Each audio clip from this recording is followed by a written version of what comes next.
ഇന്ന് നമുക്കൊരു തക്കാളി തൊക്കിൻ്റെ റെസിപ്പി നോക്കാം. ഇത് ഉണ്ടാക്കി പുറത്ത് വെച്ചിരുന്നാൽ 2 ദിവസം, ഫ്രിഡ്ജിലാണ് വെക്കുന്നതെങ്കിൽ ഒരു 1 വീക്കൊക്കെ നമുക്ക് ഉപയോഗിക്കാൻ പറ്റും.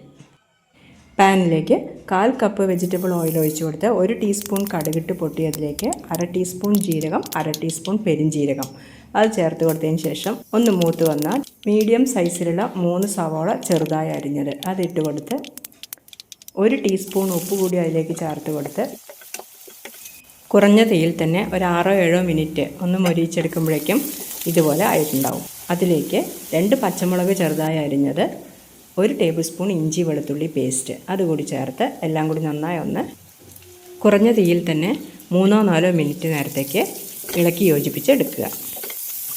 ഇനി അതിലേക്ക് കുറച്ച് പൊടികൾ ചേർത്ത് കൊടുക്കാം.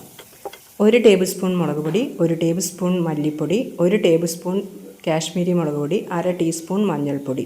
ഈ പൊടികളെല്ലാം കൂടെ അതിലേക്ക് ചേർത്ത് പച്ചമണം വിടുന്നതുവരേക്ക് കുറഞ്ഞ തീയിൽ തന്നെ 2-3 മിനിറ്റ് ഒന്ന് ഇളക്കി യോജിപ്പിക്കുമ്പോഴത്തേനും ഇതുപോലെ നല്ലവണ്ണം ഒന്ന് മൊരിഞ്ഞു വന്നിരിക്കും.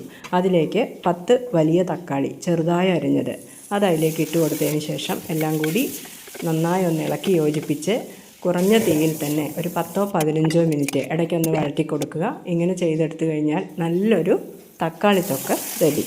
ഇത് നമുക്ക് ചൂട് ചോറിനൊപ്പവും ചപ്പാത്തിക്കൊപ്പവും അല്ല നമ്മൾ സ്റ്റോർ ചെയ്ത് വെക്കുകയാണെന്നുണ്ടെങ്കിൽ നമുക്ക് യാത്രകളിലും ഈ തൊക്ക് ഉപയോഗിക്കാം.